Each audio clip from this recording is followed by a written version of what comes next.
ప్రార్థన చేసుకుందండి. ప్రార్థన. మన్మిక్లిగా ప్రేమించిన మా ప్రియ పరలోక కన్న తండ్రి, నీ పరిశుద్ధమైన నామానికి వేలాది వందనాలు, స్తుతులు, స్తోత్రములు చెల్లించుకొంచున్నాను తండ్రి. నీ కృపను అనుగ్రహించారు తండ్రి. నీ బిడ్డలైన వారితో తండ్రి ఈ యొక్క సమయంలో నీ మాటలు పంచుకోవడానికి నన్ను ఒక సాధనంగా వాడుకుంటున్న విధానాన్ని బట్టి ప్రత్యేకమైన వందనాలు తెలియజేసుకుంటున్నాను తండ్రి. మాట్లాడుతున్న నాకు తండ్రి ఆత్మ సహాయం అనుగ్రహించండి తండ్రి. నా నోటికి బోరుగా ఉండమని వేడుకొంచున్నాను తండ్రి. నీ బిడ్డలైన వారికి అర్థమయ్యే రీతిలో బోధించడానికి కావాల్సినటువంటి తండ్రి ఆత్మ సంసిద్ధతను కూడా అనుగ్రహించమని ఈ చిన్న ప్రార్థన పాద సన్నిధి చేర్చుకోమని క్రీస్తు దివ్య నామములో అడుగుచున్నాను తండ్రి. ఆమేన్. ఈ అవకాశం ఇచ్చిన తండ్రిని దేవునికి కుమారుడైన క్రీస్తునామమున వందనాలు తెలియజేసుకున్నాం. వచ్చిన మీ అందరికీ కూడా ప్రభువైన క్రీస్తునామమున వందనాలు తెలియజేసుకున్నాం. ప్రియమైన దేవుని వారలారా, నేటి దినాన్న చాలామంది పండగ వాతావరణంలో ఉంది. అంటే క్రైస్తవ్యానికి ఉండే అతి తక్కువ పండగలు, ఆ పండగల్లో ఈరోజు ఒక పండగ. ఏంటంటే ఆ పండగ పామ్ సండే. మనం పామ్స్ పెట్టలేదనేసి చాలామంది రాలేదనుకోండి ఈరోజు. వద్దని చెప్పినట్టున్నారు శామన్ గారు, అందుకని చెప్పేసి చాలామంది రాలేదు. అయినప్పటికీ కూడా దేవుడు మనకి ఇచ్చే అవకాశాలు చాలా తక్కువ ఉంటాయండి. ఈ మనిషి భూమిని విడిచి వెళ్ళిపోతున్నటువంటి కాలం దగ్గర అవుతుంది. అంటే భూమిని విడిచి వెళ్ళవలసినటువంటి కాలం దగ్గర అవుతుంది. అప్పుడు ఇంకా మనం దేవునికి దగ్గర అవ్వాలి కానీ దేవునికి దూరం అవ్వకూడదు. ప్రియమైన వల్ల మనం వారంలో అనేక కార్యక్రమాలు పెట్టుకుంటుంటాం. వచ్చేదే ఆదివారం, అందుట్లోని 1 గంట 2 గంటలు దేవునికి కేటాయిస్తూ ఉంటాం మనం. దానికి కూడా కొంతమంది రాలేకపోతున్నారు. దానికి అనుగుణమైనటువంటి వాతావరణాన్ని కలగజేసుకోలేకపోతున్నారు. అందుకనే ఇశ్రాయేలుకి ఆ నాటకాల్లో దేవుడు వాగ్దానం ఇచ్చాడు. అంటే ఒక ఆజ్ఞ కింద ఇచ్చాడు, విశ్రాంతి దినాన్ని పాటించమని. దానికి ముందు రోజున ఏం చేశాడో సిద్ధపాటు దినం అని చెప్పేసి ఒక దినాన్ని కూడా ఉంది వాళ్ళకి. సిద్ధపాటు దినం అంటే విశ్రాంతి దినాన్ని పవిత్రంగా ఆచరించడానికి ముందు నుంచి వాళ్ళు ప్రిపేర్ అవ్వాలన్నమాట. రేపు మన వాళ్ళు రేపు ఏది వండుకోవాలని చెప్పేసి ఈరోజు ఆలోచిస్తారు చూసారండి. అలాగా వాళ్ళు విశ్రాంతి దినంలో ఏ పని చేయకుండా దేవుడు కలిగించినటువంటి సృష్టిని, ఆయన యొక్క కార్యక్రమాన్ని ఆలోచించడానికి దేవుడు ఒక దినాన్ని నియమించాడు. అదే విశ్రాంతి దినం. ప్రియమైన వాళ్ళారా, మీకు ఎంతవరకు మీరు వాక్యాన్ని అనుభవపూర్వకంగా అర్థం చేసుకున్నారో నాకైతే తెలియదు. కానీ ఒక్కటి మాత్రం నిజం, దేవుని యొక్క వాక్యం మనకి నెమ్మది కలిగిస్తుంది. దేవుని యొక్క వాక్యము మనకి ఓటలాగా మనలో ఉన్నటువంటి జీవానికి ఊపిరి పోస్తుంటుంది. ప్రియమైన వాళ్ళారా, మీరు వాక్యం చదువుకోండి, దాన్ని మీరు ధ్యానిస్తూ ఉండండి, చాలా నెమ్మది కలుగుతుంది. చాలామందికి బీపీలు షుగర్లు రాకుండా ఉంటాయి. నిజంగా అవి పర్సనల్లీ ఎక్స్పీరియన్స్డ్ అనమాట. స్ట్రెస్ అనేది ఉండదు. దీని మీద కూడా అంతగా బాధపడాల్సినటువంటి, ఎందుకనంటే ఆల్రెడీ ఇంత బాధలు చూసిన తర్వాత మన బాధ చాలా తక్కువలో అనిపిస్తుంది అన్నమాట. అబ్బో వాళ్ళతో పోల్చుకుంటే మనం తక్కువే కాబట్టి మనం పెద్దగా లైట్ తీసుకోవాలి అన్న ఒక ఆలోచన వస్తుంది. ప్రియమైన వాళ్ళారా, దేవుడు గొప్పవాడు, దేవుడు ఉన్నతుడు. దేవుడు తన పిల్లలకి వాగ్దానాలు చేశాడు. ఈరోజు నేను చెప్పబోతున్నటువంటి అంశము వాగ్దానాలను నెరవేర్చే దేవుడు. ఏంటండి? వాగ్దానాలను నెరవేర్చే దేవుడు. అసలు వాగ్దానం అంటే ఏంటి? వాగ్దానము అంటే ఏంటండి? వాగ్దానం అంటే ప్రామిస్ అంటారు. అంటే ఖచ్చితంగా నేను చేస్తాను అని చెప్పేదాన్ని ఏమంటారు అంటే కనుక వాగ్దానం అని అంటారన్నమాట. అయితే ఈ వాగ్దానము అందరికీ చేస్తారండి? అందరికీ చేస్తారు వాగ్దానము. వాగ్దానం అనేది చాలా ప్రత్యేకమైన సందర్భాల్లో ప్రత్యేకమైన వ్యక్తులకి ఈ వాగ్దానం అనేది చేయడం జరుగుతుంది. ప్రియమైన వాళ్ళ అసలు వాగ్దానాలు ఎవరికి చేశారన్నది ఫస్ట్ మనం తెలుసుకోవాలన్నమాట. ప్రియమైన వాళ్ళ రోమిలకు రాసిన పత్రికలో 9వ అధ్యాయము 4వ వచనంలో చెప్తున్నారన్నమాట. అపోస్తలుడైన పౌలు రోమిలకు రాసిన పత్రిక 9వ అధ్యాయము 4వ వచనంలో చెప్తున్నాడు, వీరు ఇశ్రాయేలీలు దత్తపుత్రత్వమును మహిమయు నిబంధనలను ధర్మశాస్త్ర ప్రధానమును అర్చనాచారములను వాగ్దానములు వీరివి. వాగ్దానములు ఎవరివన్నీ? ఇశ్రాయేలీయులకి. దేవుడు మొట్టమొదటిసారిగా ఎవరికి వాగ్దానాలు చేశాడని అంటే కనుక ఇశ్రాయేలీయులకి వాగ్దానం చేశాడనమాట. ఇంకా మనం కిందకి వెళ్ళిపోతే 8వ వచనంలో చూద్దాం. అంటే ఇక్కడ సందర్భాన్ని చదివేస్తానండి. పితరులు వీరు వారు శరీరమును బట్టి క్రీస్తు వీరిలో పుట్టెను. ఈయన సర్వాధికారి అయిన దేవుడు అంటే నిరంతరము స్తోత్రార్హుడే ఉన్నాడు. ఆమేన్. అయితే దేవుని మాట తప్పిపోయినట్లు కాదు, ఇశ్రాయేలు సంబంధులు అందరూ ఇశ్రాయేలు కాదు. ఇదేమన్నాడు? మళ్ళీని ఇశ్రాయేలుకు వాగ్దానం చేయబడ్డది అన్నాడు. ఇక్కడ ఏమన్నాడు? ఇశ్రాయేలీలు అందరూ కూడానే ఇశ్రాయేలీలు కారంట. ఇంకేమన్నాడు కిందకి వెళ్తే, ఇశ్రాయేలు సంబంధులు అందరూ ఇశ్రాయేలు కారు, అబ్రహాము సంతానమైనంత మాత్రమున అందరూ పిల్లలు కారు. ఏంటండి, ఇశ్రాయేలీలకు వాగ్దానాలు చేయబడ్డాయి. మళ్ళీ ఇక్కడ ఏమన్నాడు పౌలు గారు, ఇశ్రాయేలీలంత మాత్రాన వాళ్ళు ఇశ్రాయేలీలు కారు, అబ్రహాం పిల్లలైనంత మాత్రాన అబ్రహాం పిల్లలు కారంట. ఇంకా కిందకి వెళ్తే చెప్తున్నాడు, ఇస్సాకు వలనైనది నీ సంతానము అనబడును. అనగా దాని గురించి మళ్ళీ చెప్తున్నాడు, శరీర సంబంధులైన పిల్లలు దేవుని పిల్లలు కారు, కానీ వాగ్దాన సంబంధులైన పిల్లలు దేవుని సంతానమని ఎంచబడుతున్నారు. అంటే అబ్రహాము సంతానమని ఎవరిని ఎంచబడుతున్నారంటే కనుక వాగ్దాన సంబంధులు. అబ్రహాముకు పిల్లలు ఎంతమంది అని అంటే ఎంతమంది చెప్తారండి? అబ్రహాంకి ఎంతమంది పిల్లలు అండి? శరీరాన్ని పుట్టి చెప్పిన వాళ్ళు చెప్పండి, ఎంతమంది పిల్లలు ఉన్నారు అబ్రహాంకి? ఇద్దరు కాదు, 8 మంది పిల్లలు ఉన్నారు. 8 మంది పిల్లలు ఉన్నారు అబ్రహాంకి. అందుట్లో మనకి అబ్రహాం అనగానే గుర్తొచ్చేది ఎవరు? ఇష్మాయిలు, ఇస్సాకు. హగర్ వాళ్ళని పుట్టినటువంటి ఇష్మాయిలుని, సారాయి వాళ్ళు పుట్టినటువంటి ఇస్సాకు మనకు గుర్తొస్తుంటారు. అది కాకుండా ఆయన 3వ పెళ్లి కూడా చేసుకున్నాడు. ఆవిడ పేరు కెతురా. ఆవిడ వలన 6 సంతానానికి అన్నారు. ఆదికాండము 25వ అధ్యాయం మొదటి 2-3 వచనాలు చూస్తే మీకు అర్థమవుతుందండి. అంటే 8 మంది, అబ్రహాంకి 8 మంది పిల్లలు ఉన్నప్పటికీ కూడా వీళ్ళందరూ కూడా వాగ్దాన సంబంధులు కాదంట. ఎవరు వాగ్దాన సంబంధం అంటే ఇస్సాకు వలననేది నీ సంతానం అనబడుతుంది. అందుకనే వాగ్దానానికి వారసుడిగా ఎవరిని నియమించాడని అంటే కనుక ఎవరిని? ఇస్సాకు. అబ్రహాం కుమారుడు ఎవరంటే ఎవరు చెప్తారండి? ఇస్సాకు అని చెప్తారు. మరి ఇస్మాయిల్ చెప్పరు. మళ్ళీ కెతురా వలన పుట్టినటువంటి 6 పిల్లల్లో ఎవరి పేరు చెప్పరు. ఓన్లీ సారాయి వలన పుట్టినటువంటి ఇస్సాకును మాత్రమే వాగ్దాన సంబంధమైనటువంటి పుత్రుడిగా మనం చూస్తున్నాం. ఆయన దగ్గర నుంచి వచ్చినమాట.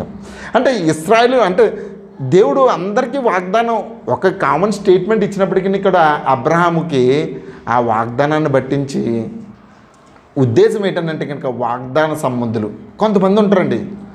దేవుడు వాగ్దానం ఇచ్చినప్పటికీ కూడా అందరూ ఆ వాగ్దానాన్ని నిలబెట్టుకోలేరు. కొంతమంది వాగ్దానాన్ని అసలు పట్టించుకోరు, దాని విలువ తెలీదు. దేవుడు ఎలాంటి వాడు, వాగ్దానం చేసిన వాడు ఎలాంటి వాడు అన్నటువంటి అవగాహన కూడా వ్యక్తులకు లేదు. అందుకనే చాలామంది విశ్వాసుల నుంచి తొలగిపోతున్నారు అన్నమాట. అందుకనే ఈరోజు నేను ప్రత్యేకంగా చెప్పాలనుకుంది ఏంటంటే వాగ్దానాన్ని చేసినటువంటి దేవుని యొక్క గొప్పతనం మనకు తెలియాలి. ఆయన ఒక్కసారి మాట ఇచ్చాడంటే కనుక వెనక్కి తీసుకోలేనటువంటి తత్వం. అప్పుడు వాగ్దాన వారసులు ఎలా ఉంటారన్నది కూడా మనకు తెలియాలండి. వాగ్దానం ఇచ్చినటువంటి దేవుడు గొప్పవాడే, కాకపోతే వాగ్దానం పొందుకున్నటువంటి వ్యక్తికి కూడా కొన్ని క్యారెక్టరిస్టిక్స్ ఉంటాయి, కొన్ని ఎబిలిటీస్ ఉంటాయన్నమాట. అందరూ కూడా అందుకనే ఇశ్రాయేలీలు అందరూ ఇశ్రాయేలు కారు, శరీర సంబంధులైన పిల్లలందరూ కూడా పిల్లలు కాదు, వాగ్దాన సంబంధులైన పిల్లలే పిల్లలుగా ఎంచబడుతున్నారు అబ్రహాంకి. ఇప్పుడు మనం ఒకసారి ఆ ఎబిలిటీ ఏంటి, అసలు వాగ్దానం దేవుడు మనకు కూడా వాగ్దానాలు ఇచ్చాడు. ఆ వాగ్దానం ఏంటో మనం కూడా చూద్దాము. అసలు ఆ వాగ్దానాన్ని చాలామంది పొందుకోకపోవడానికి కారణం ఏంటి, ఆ పొందుకున్న వ్యక్తి చేయవలసినటువంటి క్రియలు ఏంటి అన్న దానికోసం చూద్దాం. అసలు అబ్రహాంకి వాగ్దానం చేయబడింది. ఆ వాగ్దానం చేసినప్పుడు అబ్రహాం యొక్క క్యారెక్టరిస్టిక్ ఎలా ఉందో మనకు తెలియాలన్నమాట. ఒకసారి చూద్దాం. రోమిలికి రాసిన పత్రిక 4వ అధ్యాయంలోనికి వెళ్తే ప్రియమైన వాళ్ళారా, అపోస్తలుడైన పౌలు రోమిలికి రాసినటువంటి పత్రిక 4వ అధ్యాయము 17వ వచనం నుంచి చూద్దాం ప్రియమైన వాళ్ళారా. అంటే ఇక్కడ నేను చెప్తున్నాను చివరి లైన్, నిన్ను అనేక జనములకు తండ్రిగా నియమించితిని అని వ్రాయబడి ఉన్నది. అనేక జనములకు తండ్రి ఎవరండి? అబ్రహాం గారు. మరి అబ్రహాం గారికి పిల్లలు ఉన్నారు ఆ టైంలో అంటే పిల్లలు లేరు. అప్పటికి ఏజ్ ఎంత అయిపోయింది? ఏజ్ అంతా సుమారుగా 99 సంవత్సరాలు వచ్చేసినాయి. అప్పటికి దేవుడు అనుకున్నటువంటి సంతానం ఇంకా రాలేదండి ప్రియమైన వాళ్ళరా. అప్పుడు చెప్తున్నాడు అన్నమాట, నిన్ను అనేక జనములకు తండ్రిగా నియమించితినని వ్రాయబడి ఉన్నది. నీ సంతానము ఎలాగ ఉండునని చెప్పిన దాన్ని బట్టి తాను అనేక జనములకు తండ్రి అగినట్లు నిరీక్షణకు ఆధారము లేనప్పుడు అతను నిరీక్షణ కలిగి నమ్మెను. అబ్రహాంకు ఉన్నటువంటి చూసాను దేవుడికి ఏమండి. ఇప్పుడు చాలామంది దేవుడు అంటాడు మీకు పరలోకం ఇస్తాను అంటాడు. పరలోకపు ఛాయ ఏమన్నా మన ముందు కనిపిస్తుంది అంటారండి. లోకంలో వ్యక్తులు పరలోకానికి వెళ్ళేలా బ్రతుకుతున్నారంటారా? అసలు పరలోకానికి సంబంధించినటువంటి సాక్ష్యాలు ఏ భూమి మీద ఏమన్నా ఉన్నాయంటారా అని ఏనాడైనా ఏ రోజైనా పరిశీలన చేశారా? అంటే ఇక్కడ రాయబడి ఉంది కాబట్టి ఓకే పరలోకం ఉందని అంటే మనం నమ్మాము కాబట్టి మనం చెప్తున్నాం, కానీ అసలు మన కంటికి కనిపించినటువంటి లోకం కోసం మనిషి భూమి మీద బ్రతుకుతున్నటువంటి బ్రతుకుంది చూసారంటే అది చాలా గొప్పది. అసలు అబ్రహాముకి కూడా వాగ్దానం చేయబడింది, ఏది నీ సంతానం నీకు అనేక జన్మలు నీలోంచి వస్తారని చెప్పేసి. అప్పుడు నిరీక్షణకు ఆధారమే లేనప్పుడు, అసలు నమ్మకానికి అసలు దేవుడు గూర్చినటువంటి రుజువులు తక్కువగా ఉన్నటువంటి కాలం అండి. అలాంటి కాలంలో కూడా దేవుడి యొక్క వాగ్దానానికి పట్టించి నిరీక్షణతో ఎదురు చూశాడంట. ఇంకా చెప్తున్నాడు, మరియు అతడు విశ్వాసమందు బలహీనుడు కాక రమారమి 100 ఏండ్ల వయసు గలవాడై ఉండి అప్పటికి తన శరీరం మృతతుల్యమైనట్లును సారా గర్భము మృతతుల్యమైనట్లును ఆలోచించును కానీ అవిశ్వాసము వలన దేవుని వాగ్దానమును గూర్చి సందేహింపక దేవుని మహిమపరిచి ఆయన వాగ్దానము చేసిన దాన్ని నెరవేర్చుటకు సమర్థుడని రూఢిగా విశ్వసించి విశ్వాసమూలమున బలమునొందెను. ఏంటంటే వాగ్దానాన్ని పొందుకున్నవాడు అలాంటి వాడంట, దేవుడు చాలా గొప్పవాడు, దేవుడు మాట ఇచ్చాడంటే కంపల్సరీ నెరవేరుస్తాడు అన్న నమ్మకంతోనే అబ్రహాం ఉన్నాడంటండి. సుమారుగా అప్పుడు ఈ వాక్యం చెప్తున్నప్పటికీ అబ్రహాం గారి వయసు 99 సంవత్సరాలు, సారాయి గారి వయసు 90 సంవత్సరాలండి. అప్పటికి ఈ వాగ్దానం వచ్చింది, ఇదిగో నీకు మీదటికి వచ్చేటప్పటికి నీకు ఒక కుమారుడు పడతాడో అతనే వాగ్దాన పుత్రుడు అని చెప్పేసి, ఇప్పటి నుంచి నువ్వు అబ్రహాం అని పిలవడవు, ఇప్పటి నుంచి నువ్వు అబ్రహాం అని పిలవడతావు, నీ భార్య ఇప్పటి నుంచి సారా అని పిలవడదు, ఇప్పటి నుంచి సారాయి అని పిలవడుతుంది అని చెప్పేసి వాగ్దానాన్ని పొందుకున్నటువంటి సమయంలో వచ్చిందండి. అప్పటికి కూడా అబ్రహాం ఏం చేశాడు అనుకున్నా, మీరు ఆదికాండం చదివితే మీకు అర్థమవుతుంది, 17-18 అధ్యాయాలు ఉన్నాయి. అబ్రహాం ఈ మాట వింటున్నప్పుడన్నీ మనసులో నవ్వుకున్నాడంట. అయినప్పటికీ నవ్వుకున్నప్పటికీ మనకి సారాయి నవ్విందో చూస్తాం, కానీ అబ్రహాం కూడా నవ్వింది మనం చూడం. అబ్రహాంకి కూడా నమ్మకం లేదు అసలు. ఇదేంటి 99 సంవత్సరాల్లో నాకు శరీరానికి శక్తి లేదు, బలం లేదు, నాకు ఎలాగా దేవుడు ఎంత పెద్ద వాగ్దానం చేస్తున్నాడని చెప్పేసి ఒకసారి శరీర తత్వం పట్టించి ఆలోచించి నవ్వినప్పటికీ కూడా దేవుని వాగ్దానాన్ని పట్టించి అతడు నమ్మకం కలిగి ఉన్నాడంటే. అసలు అబ్రహాం గారు తన జీవితంలో ఎన్నో ఒడిదుడుకులు చూసుకుంటూ వచ్చాడు, అన్నిటిని పట్టించి దేవుడు మాట ఇచ్చాడంటే మాట తప్పని వాడు, కంపల్సరీ దీన్ని నెరవేరుస్తాడు అన్నటువంటి వాగ్దానం బట్టి గురువు ఉన్నాడు. ప్రియమైన వాళ్ళ అదే వాగ్దానం చేసిన వాడు సత్యవంతుడని నమ్మడము వాగ్దాన సంబంధులుగా ఉన్నటువంటి లక్షణం. ప్రియమైన వాళ్ళ చాలామందిలో దేవుడు సమర్థుడు, దేవుడు చేసినటువంటి వాగ్దానాన్ని నెరవేరుస్తాడన్న నమ్మకం చాలామందిలో లేదు కాబట్టి విశ్వాసం నుంచి తొలగిపోతున్నారు. ఎలాగైపోయారంటేనండి, మన వాళ్ళందరూ విశ్వాసాలు అందరూ రాజకీయ నాయకుల్లో తయారయ్యారండి. ఏది అధికారంలో ఉంటే దాంట్లో చంపైపోతుంటారు. తెలంగాణ చూడండి, బీఆర్ఎస్లో ఉన్న క్యాండిడేట్స్ అందరూ కూడా ఇప్పుడు ఎవరు దేంట్లో చంపైపోయారు, కాంగ్రెస్లో అధికారం రాగానే కాంగ్రెస్లో చంపైపోయారు, మళ్ళీ బీఆర్ఎస్ వచ్చేది మళ్ళీ దాంట్లో చంపైపోతారు, దేంట్లోకి వస్తే దాంట్లోకి. మన వాళ్ళు కూడా అలాగా లోకంలో కొద్దిగా బాగుందనుకో లోకంలో చంపైపోతాం, లేదంటే దేవుళ్ళలో బాగుంది మనకు కష్టం వచ్చింది మనకి దేవుడే సమర్థుడు అనగానే దేవుళ్ళలో చంపైపోతుంటారు.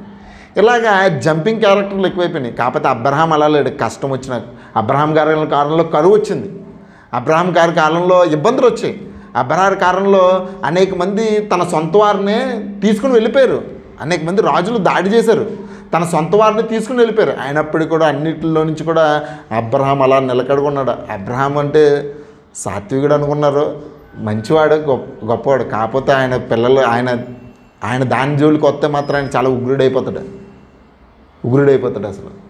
అలాంటి అబ్రహాము గారికి వాగ్దాన సంబంధులు, అబ్రహాం పట్టించే వాగ్దానాలు వచ్చినాయి. అసలు వాగ్దాన సంబంధులుగా పిలువబడుతున్నారు ఇశ్రాయేలీయులు అందరూ కూడా. అయితే ప్రియమైన వాళ్ళరా, ఒక మాట మనం చూసుకోవచ్చు ఇక్కడ, వాగ్దానాన్ని నెరవేర్చడానికి దేవుడు సమర్థుడని నమ్మారు. ఇంకా రోమిల్ రాసిన పత్రిక 15వ అధ్యాయంలోనికి మనం వెళ్తే, రోమిల్ రాసిన పత్రిక 15వ అధ్యాయము 8వ వచనం, నేను చెప్పినదేమనగా పితరులకు చేయబడిన వాగ్దానముల విషయములో దేవుడు సత్యవంతుడిని స్థాపించుటకు అన్యజనులు ఆయన కనికరమును గురించి దేవుని మహిమపరచుటకును క్రీస్తు సున్నతి గల వారికి పరిచారకుడైన. ఇక్కడ మనం పై వచనాన్ని చూసుకుంటే పితరులకు చేయబడిన వాగ్దాన విషయంలో దేవుడు సత్యవంతుడిని స్థాపిస్తున్నాడు ప్రియమైన వాళ్ళ. ఇశ్రాయేలుకి వాగ్దానం చేయబడింది. ఇశ్రాయేలు చేసినటువంటి వాగ్దానం ఏంటండి? పాలు తేనెలు ప్రవహించు దేశానికి మిమ్మల్ని పంపిస్తానన్నాడు. పంపించాడా లేదా? ఎవరు వెళ్ళారు? ఆ వాగ్దానాన్ని ఎవరైతే నమ్మారో వాళ్ళు మాత్రం వెళ్ళారు, అందరూ వెళ్ళలేదండి. ఎవరైతే వెళ్ళారు? కాలేబు, యెహోషువ తప్ప ఆనాటి కాలంలో వాడికి ఎవ్వడు కూడా వెళ్ళదు. అంటే వాగ్దాన సంబంధులకు కూడా ఆ వాగ్దానాన్ని అంటే నమ్మే అవకాశం ఉండాలండి. నమ్మలేనివాడు దేవుని యొక్క వాగ్దానాన్ని పొందుకోలేడు, దాని అంచుకు కూడా వెళ్ళలేడు. ప్రియమైన వారలారా, దావీదుకు వాగ్దానం చేయబడింది. ఏంటా వాగ్దానం? దావీదుకి వాగ్దానం, నీ సింహాసనం మీద ఒకడు నిరంతరం ఉంటాడని అన్నాడు. ఉన్నాడా లేదా? సొలొమోనుకి కూడా వాగ్దానం చేయబడింది. ఏంటా వాగ్దానం అంటే, నువ్వు ఏది కావాలంటే అది కోరుకో అన్నాడు. కోరుకున్నప్పుడు ఆయన జ్ఞానాన్ని కోరుకున్నాడు, జ్ఞానాన్ని ఇవ్వలేదా? అసలు సొలొమోను అంతటి జ్ఞానవంతుడు ఆనాటి కాలంలో ఎవరూ లేరు. అనేకమైనటువంటి వాగ్దానాలు చేయబడ్డాయి.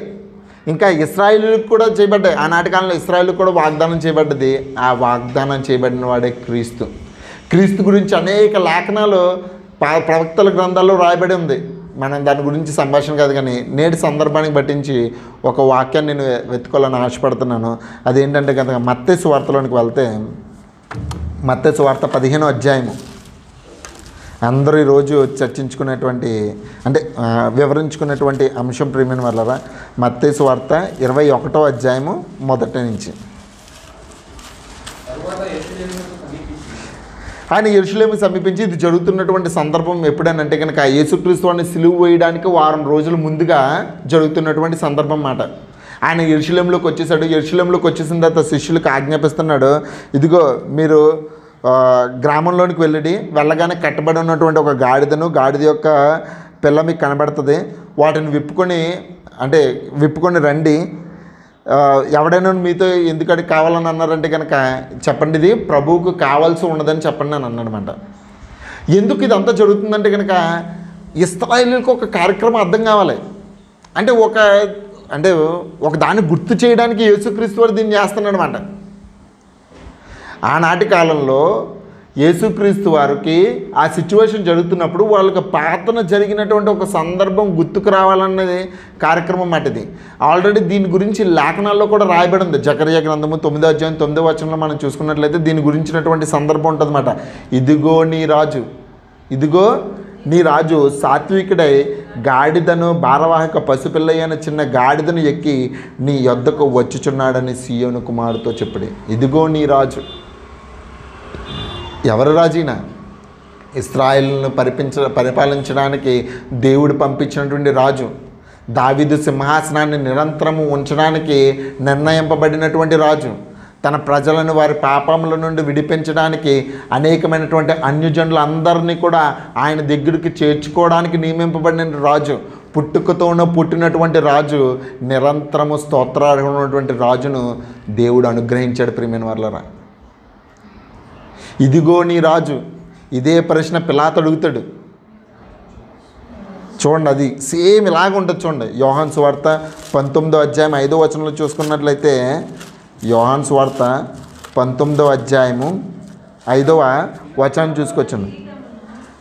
ఆ ముండ్ల కిరీటమును ఊదా రంగు వస్త్రమును ధరించిన వాడే. పిలాతు దగ్గరికి వెళ్తున్నప్పుడు యేసు ఎలాగ ఉన్నాడంటే ముండ్ల కిరీటం ఉంది ఆయన మీద. అంటే రాజు అంటే ఎలా ఉంటుందండి? కిరీటం ఉండాలి కదా. కిరీటం ఉండాలి కాబట్టి ఈయనకి ఏ కిరీటం ఉందండి? ముండ్ల కిరీటం ఉందంట. రాజు ఎలాంటి వస్త్రాలు వేసుకుంటాడు? మంచి ఖరీదైనటువంటి వస్త్రాలు వేసుకుంటాడు. పిలాతు దగ్గరికి వెళ్తున్నప్పుడు యేసుక్రీస్తు వారు కూడా రాజులు ధరించే రాజవస్త్రాన్ని ధరించున్నాడు. ఊదా రంగు అని అంటే కనుక రాజులు ధరించే వస్త్రం అండి. ఊదా రంగు వస్త్రమును ధరించిన వాడే యేసు వెలుపలికి రాగా పిలాతు, ఇదిగో ఈ మనుష్యుడు అని వాడితో చెప్పాడు. ఎవరి మనుష్యుడు? ఇదిగో ఈ మనుష్యుడు. ఎవరి మనుష్యుడు? ఇశ్రాయేలులకి దేవుడు నియమించినటువంటి రాజు. ఇది ఇశ్రాయేలులకి అర్థం అవ్వడానికి, అంటే ఇశ్రాయేలులకి దేవుడు వాగ్దానం చేశాడు కదా, మీకు ఒక రాజును పంపిస్తానని చెప్పేసి, ఆ రాజును ఐడెంటిఫై చేయడానికి ఇక్కడ యేసుక్రీస్తు వారు చెప్పినటువంటి సందర్భం ప్రియమైన. ఇదిగో నీ రాజు సాత్వికుడే. రాజు సాత్వికుడే ఉండడం సాధ్యం అంటారు. రాజు శాంతపరుడైతే ఎలా ఉంటుందండి? రాజు సాత్వికుడైతే ఎలా ఉంటుంది? అసలు రాజ్య పరిపాలన జరుగుద్దండి, జరుగుతా. మరి ఈ రాజు అంటే సాత్వికుడై ఉన్నాడు. రాజు అంటే పౌరుషం ఉండాలి, రాజు అంటే కోపంతో అగ్గి మీద గుగ్గులు అయిపోతే అందరూ కూడా భయపడిపోయి, అరే బాబు ఆ రాజు దగ్గరికి వెళ్ళకూడదురా బాబు, మంచోడు కాదు, మొట్టమొదటిసారి ముందు తలనరికిండి అంటాడు ఏదన్నా అంటే, ఆడితే వెళ్ళకూడదురా బాబు అని చెప్పేసి చాలామంది తప్పు చేయడానికి భయపడతారు ఎసరు. లేదంటే ఏ రాజు కూడా రాజ్యం మీద దాడి చేయకుండా ఉండడానికి రాజు పౌరుషంగా ఉండే కోపం. కాకపోతే ఈ రాజు ఏంటి సాత్వికుడే అన్నాడు. ఏమన్నా ఆలోచించారు, ఇదిగో నీ రాజు సాత్వికుడే. ఎందుకు సాత్వికం వహించాల్సి వచ్చిందని అంటే కనుక ఈ రాజు మామూలు రాజు కాదు. ఎవరిని రక్షించడానికి ఈ రాజు వచ్చాడు? పాపిని రక్షించడానికి.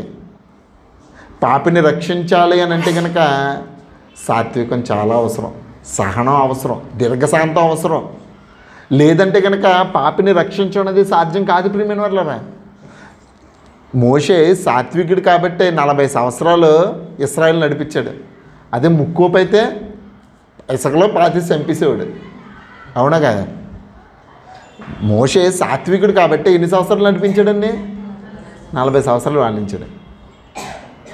అదే ముక్కోపై ఉంటే ఐగుప్తుని చంపి ఇసుకలో కప్పేసినట్టు ఆ రోజే మొత్తం మోషే కత్తెట్టుకుని మొత్తం అందరూ నరికేసేవాడండి అరణ్యంలోనే.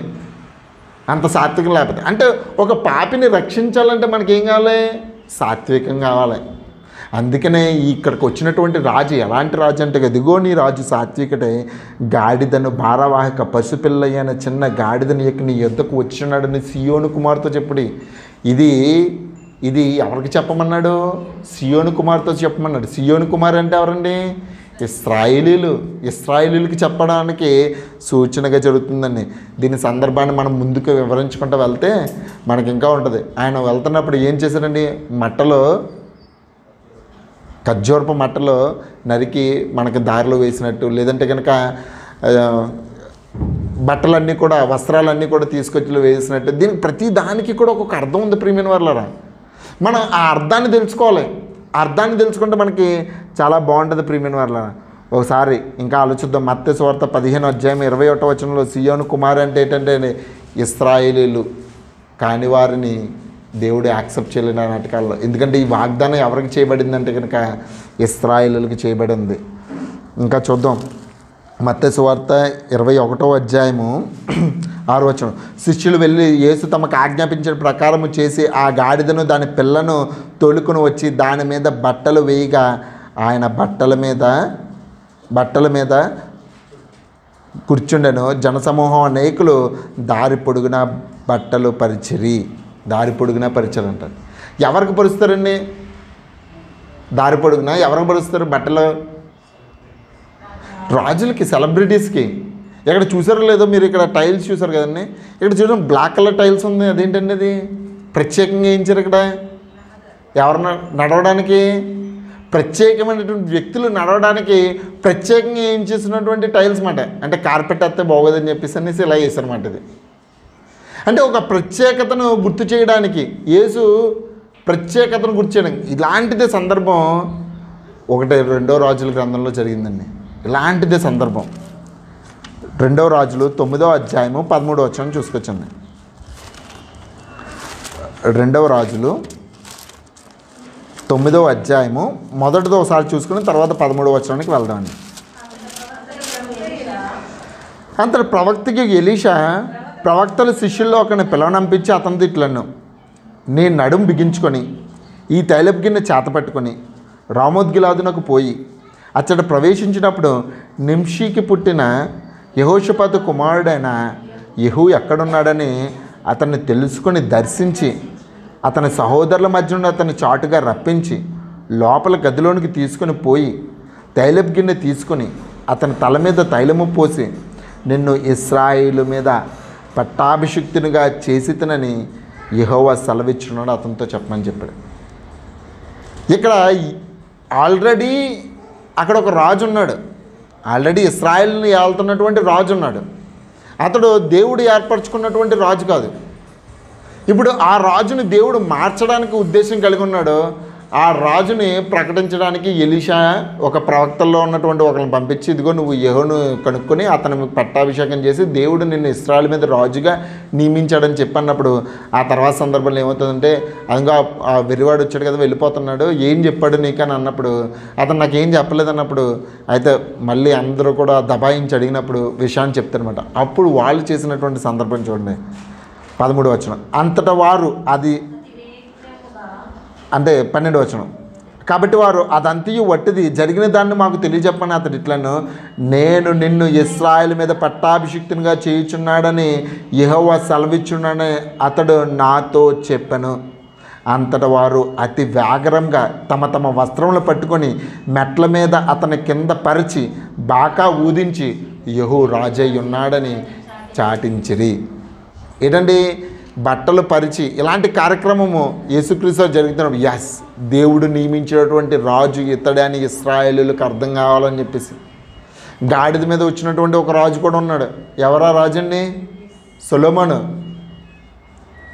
సొలొమోను గారండి. అప్పటికి అతని సొలొమోనుకి అంటే దావీదు గారికి అనేక మంది భార్యలు ఉన్నారు, భార్యలు అనేక మంది పిల్లలు ఉన్నారు. అందుట్లో ఒకడు ఏం చేశాడంటే అందరిని కూడగలుపుకొని వాళ్ళ మీద రాజుగా చేద్దామని కమిటీ వేసుకుని ఒకరిని నిర్ణయం చూసుకుని అతను రాజుగా వేసేద్దామంటారు.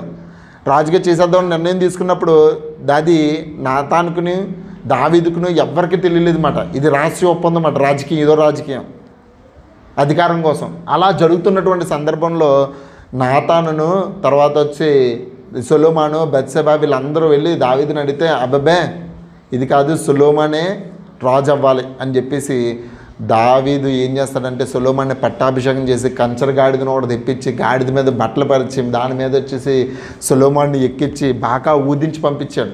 మొదటి రాజుల గ్రంథంలో మీరు చూసుకోవచ్చు.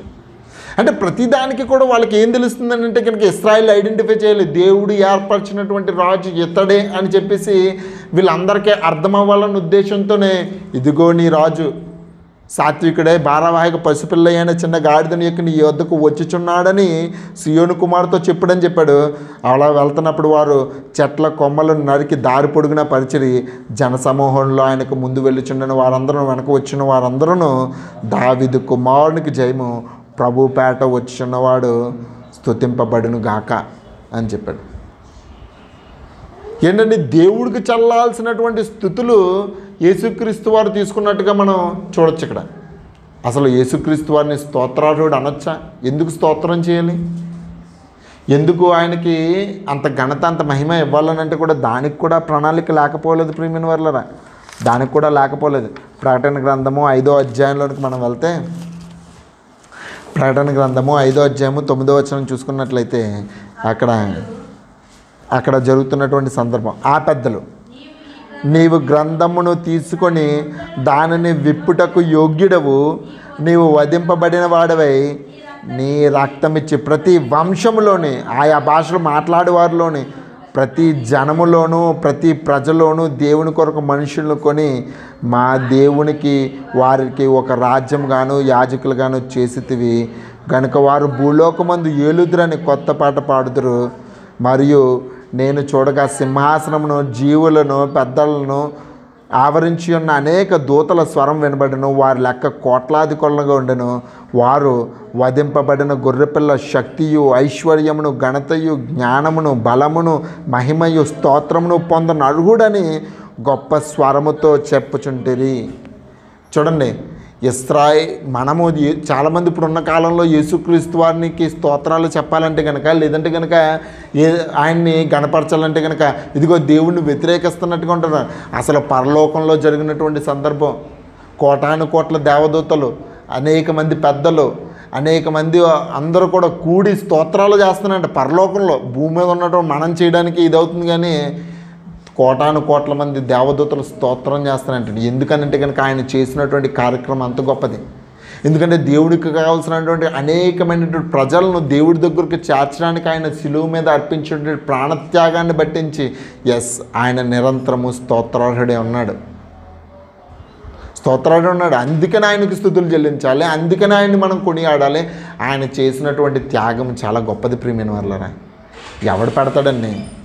నేను రేపు చచ్చిపోతాడని, ఫర్ ఎగ్జాంపుల్ చాలామందికి కొంతమంది అంటే ట్రీట్మెంట్ లేని రోగాలు వస్తూ ఉంటాయి కొంతమంది. దాన్ని భరించలేక వాళ్ళు ముందే చచ్చిపోలేమంటారు. చావు గురించి తెలియనంతసేపు మనిషి చాలా సంతోషంగా ఉంటాడండి. ఉదాహరణ చెప్తాను. మా కంపెనీలో వర్క్ చేస్తున్న ఒక అబ్బాయి అనమాట. ఆ అబ్బాయి చాలా సంతోషంగా ఉంటాడు, చాలా చెప్తూ ఉంటాడు. ఏదైనా ఇంట్లో బ్యాడ్ సిచ్యువేషన్స్ అయినా వాళ్ళకి తెలిసిన వాళ్ళు కానీ ఇలాగ కోల్పోయినప్పుడు వాడు చెప్తుంటాడు, రే లైట్ తీసుకోరా, ఇలాంటివన్నీ అవుతుంటాయి అని చెప్తుంటాడు. కానీ వాడికే క్యాన్సర్ వచ్చిందండి. వాడికి క్యాన్సర్ వచ్చిందన్నమాట. ఒక 4 రోజుల కింద తెలిసింది. అప్పటి నుంచి వాడి మొఖంలో నవ్వు లేదు. ఎవరితోనూ పలకరించడం లేదు. ఇంకా వాడికి వచ్చింది స్టేజ్, అంటే ఇనిషియల్ స్టేజే. నవ్వు లేదు, ఏమీ లేదండి. అనేస్తున్న వాడిలో ఉన్నటువంటి కోరికల ప్రవాహం పెరిగిపోతుంది. నేను అక్కడికి వెళ్ళాలి, నేను ఎక్కడికి వెళ్ళాలి, నేను ఆ ఫుడ్ తినాలి, నేను ఈ ఫుడ్ తినాలి, నేను ఎప్పుడు చచ్చిపోతానో తెలీదు. అదో రకమైనటువంటి దిగులు, భయము వాడిని ఆవరించేసి ఉన్నాయన్నమాట. అంటే చావు గురించి తెలియనంతసేపు కూడా మనిషి చాలా బాగుంటాడండి. తప్పన పోతే అదొక ఆనందం. మంచం మీద ఎక్కి కొద్దిగా హాస్పిటల్ వరకు వెళ్ళి అదొక రకమైనటువంటి అంటే స్టేజెస్ ఉంటాయండి. చావులో కూడా మనిషి కోరుకునే స్టేజెస్ ఉంటాయి. ఒక్కసారిగా పోతే బాగుంటుంది అని అనుకుంటాడు, పోవాలన్న ఆలోచన వచ్చినప్పుడు. లేదంటే కనుక కొద్ది కాలం 2-3 నెలలు కొద్దిగా ఉండి తర్వాత పోతే బాగుండు. దీర్ఘకాలం అయితే వద్దు బాబోయ్ అంటారు. చావుల్లో కూడా ఉంటాయండి. కానీ యేసుక్రీస్తు వారు రావడమే తెలుసు ఆయన ప్రాణం పెట్టడానికి వచ్చాడని చెప్పేసి. కానీ ఏనాడు కూడా ఆయన చింతలేదు, ఆయనకి భయం లేదు, ఆయనకి బెంగ లేదు. చాలా సంతోషంగానే ఆయన శిలువ మీద తన ప్రాణాన్ని అర్పించాడు. ప్రియమైన వాళ్ళారా, ఆయన ప్రాణాన్ని అర్పించాడు. ఎవడు అర్పిస్తాడు అసలు? ఆయన అవమానపరుస్తారు, ఆయన నిందిస్తారు, ఆయన కోడలతో కొడతారు ఆయన్ని. అండ్ వాళ్ళు అంటే రోమీలకి సిలువ వేసినప్పుడు వాళ్ళు జరిగించినటువంటి హింస చాలా ఘోరంగా ఉంటుందండి. అసలు ఘోరంగా ఉంటుంది. దాని గురించే చాలామంది పుస్తకాలు కూడా రాశారు. అసలు యేసుక్రీస్తు వారు ఎంత బాధపడి ఉంటాడో, అంటే శరీరానుసారంగా వచ్చినటువంటి బాధ చాలా గొప్పగా ఉంటుంది. అసలు ఆయన వీపుని జల్లెడి పట్టించేసి అంటారు. మాంసం అంతా కూడానండి కొడతానంటే మాంసం కొక్కులతో పాటు మాంసం బయటకు వచ్చేసేది అంట. అసలు చాలా దారుణంగా అనిపించింది. ఆయనకి తెలిసి ఇలా జరుగుతుందని చెప్పేసి. అయినప్పటికీ కూడా మనందరి నిమిత్తము, మనందరి పాపాల పరిహారం నిమిత్తము ఆయన శిలువ మీద తన ప్రాణాన్ని అర్పించాడు. ప్రియమైన వాళ్ళ అందుకే ఆయన కొనియాడాలి, అందుకే ఆయన స్తోత్రం చెల్లించాలి. యెరూషలేముకు వెళ్తే ఆయన పట్టుకుంటారని తెలుసు, అయినప్పటికీ వచ్చాడు. అప్పగించేవాడు యోధాని తెలుసు, ఆయన తోడుగా ఉంచుకున్నాడు.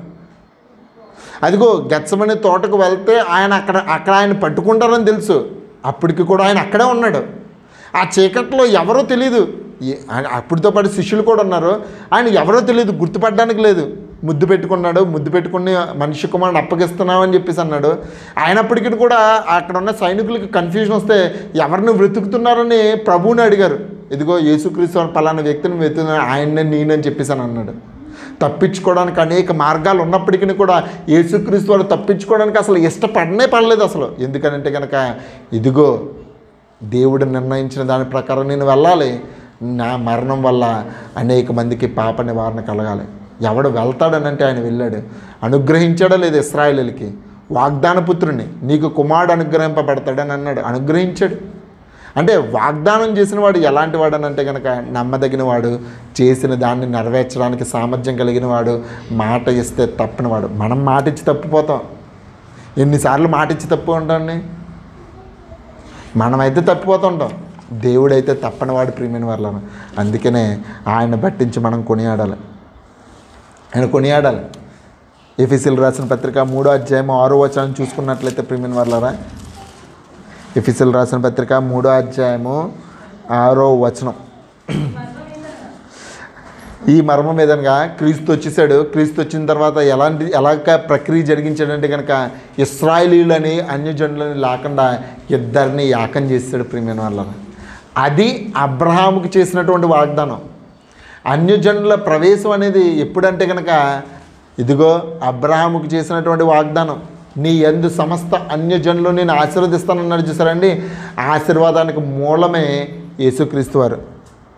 చూడండి, ఈ మర్మం ఏదనగా అన్యజనుల సువార్త వలన క్రీస్తునందు యూదులతో పాటు సమాన వారసులను, ఒక శరీరమంది సాటి అవయములను వాగ్దానములలో పాలువారై ఉన్నారన్నది. మొదట మనం చదువుకున్నాం వాగ్దానాలు ఎవరయ్యన్ని? ఇశ్రాయేల్. ఇప్పుడు వాగ్దానాలు ఎవరయ్యే? క్రీస్తునందు అందరికీ. క్రీస్తునందు ఎవరైతే విశ్వాసం కలిగి ఉంటారో వాళ్ళందరూ కూడా వాగ్దాన సంబంధులే, వాగ్దానానికి అర్హులే. అసలు దేవుడు చేసినటువంటి వాగ్దానం ఏంటి? అసలు దేవుడు చేసినటువంటి వాగ్దానం ఏమిటి? యోహాను సువార్త మొదటి యోహాను 2వ అధ్యాయము 25వ వచనము.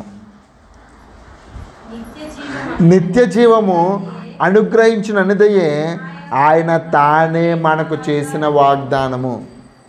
ఏంటంటే దేవుడు ఏం వాగ్దానం చేశాడంటండి? నిత్య జీవము అనుగ్రహించిననిదనిదియే ఆయన దేవుడు తానే మనతో చేసినటువంటి వాగ్దానం. అంటే ఎంతమంది అయితే తన యందు నమ్మిక కలిగి ఉంటారో, ఎంతమంది అయితే క్రీస్తు ద్వారా తన దగ్గరికి వస్తారో వాళ్ళందరికీ కూడా నిత్య జీవం అనుగ్రహించుతా అన్నాడు.